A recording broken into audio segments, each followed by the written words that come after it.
আসসালামু আলাইকুম, কেমন আছেন সবাই? আজকে 30 তারিখ, মানে 30শে নভেম্বর, রবিবার। আজকে ফরিদপুর জেলার সালথা উপজেলার ঠ্যানটেনে ছিল হাটবার।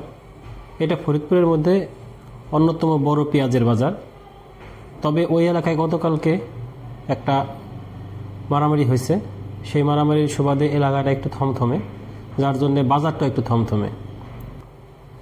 তবে প্রিয় দর্শক, যেহেতু শীতকাল, স্বভাবত শীতকাল আসলে আমরা একটু গ্যাপ দিয়ে বাজারে যাই, কারণ ভোরবেলায় এত শীত থাকে যে আমাদের মোটরসাইকেল বা বাইক চালিয়ে যেতে খুব কষ্ট হয়। যেহেতু গতকালকে আমরা একদম ভোর প্রায় 5টার দিকে বাসার থেকে বের হয়েছি, তখনও সূর্য ওঠে নাই। সূর্য ওঠার প্রায় 1.5 ঘন্টা আগে আমরা বাসার থেকে বের হয়েছি এবং দুপুর পর্যন্ত বাইরে ছিলাম আপনাদের জন্যে ভালো খেজুরের গুড়ের ব্যবস্থা করার জন্যে। ইনশাল্লাহ গতকালকে সেটা আমরা হাতে পাইছি এবং আমরা সাথে করে নিয়ে আসছি। সেই গুড়টা আমাদের কাছে আছে। যারা চান বা যাদের লাগে আমাদের সাথে যোগাযোগ করলে ডেসক্রিপশনে আমাদের নাম্বার দেওয়া আছে, আমাদের কাছ থেকে পেয়ে যাবেন। আর খাঁটি মধু এবং খাঁটি ঘি, এই দুটো নিয়ে আমরা কাজ করছি। ইনশাল্লাহ এটা 2-1 দিনের মধ্যে আমাদের হাতে এসে পৌঁছাবে এবং এটাও আমরা বিস্তারিত আপনাদেরকে দেখিয়ে দেব। এবার আসি বাজারের কথায়। পেঁয়াজের বাজার কিন্তু যে একটা হঠাৎ করে পরিবর্তন হয়েছিল, মানে ঊর্ধ্বগতি ছিল, সেটা কিন্তু আবার কমে গেছে। বিশেষ করে ব্যবসায়ীরা পেঁয়াজ কেনা বন্ধ রাখছে, কারণ বাজারে পেঁয়াজের আমদানি কম। কৃষক বেশি দামে না হলে ছাড়তে চায় না, কম দাম হলে ভাবে যে আর একটু ধরে রাখি।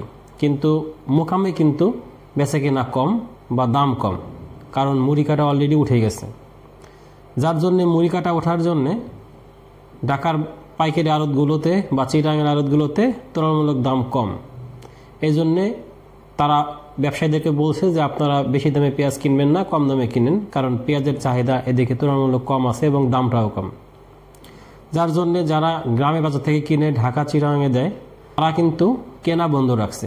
যার জন্যে আজকে দামটা পড়ে গেছে। আজকে দাম 3600 থেকে 3900 টাকা পর্যন্ত আছে এই ঠ্যানঠেনিয়া বাজারে বড় পেঁয়াজটা।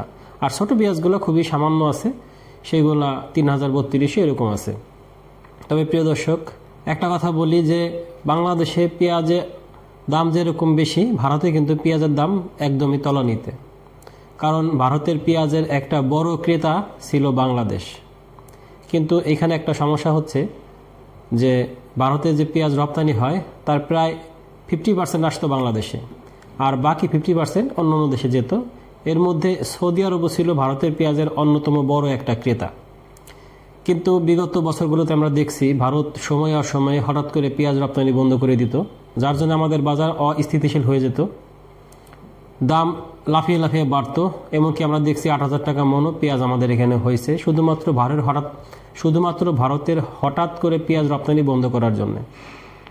এবং সেম একই সমস্যাটা হয়েছে মিডল ইস্টের দেশগুলোর জন্য।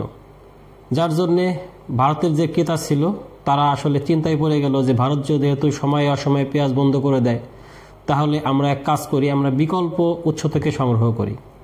তাই এই দেশগুলো আস্তে আস্তে ভারতের উপর থেকে নির্ভরশীলতা কমিয়ে অন্যান্য দেশ থেকে আমদানি করা শুরু করলো।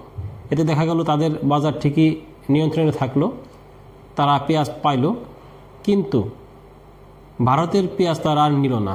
যার জন্যে ভারতের পেঁয়াজ রপ্তানিতে ধস পড়ে গেল এবং কৃষকদের এখন মহা সর্বনাশ, মাথায় হাত। ভারতে পেঁয়াজের অবস্থা খুবই খারাপ। স্থানীয় বাজারে পেঁয়াজের দাম একদমই তলানিতে। তবে একটা কথা বলি, পৃথিবীর অন্যান্য দেশ পেঁয়াজ উৎপাদন করলেও সেসব পেঁয়াজের মানের তুলনায় ভারতের পেঁয়াজের মান অনেক ভালো।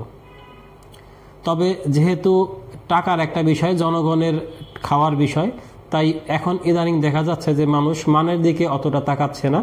মানুষ দেখছে যে কম দামে কে দিতে পারে, যে কম দামে দিতে পারবে তার পেঁয়াজটাই সবাই নেবে, এরকমই বিষয়টা।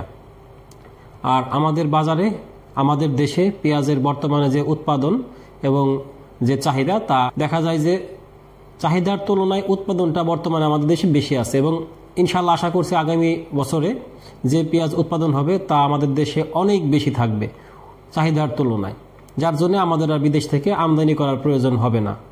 এবং আমাদের সরকারকেও ধন্যবাদ, সরকার এই বিষয়ে খুব ভালো কিছু পদক্ষেপ গ্রহণ করছে। তবে সরকারকে বলবো যে সারের যে সমস্যাটা সেটা আপনারা দ্রুত সমাধান করে দিন, তা না হলে পেঁয়াজ উৎপাদন ব্যাহত হবে।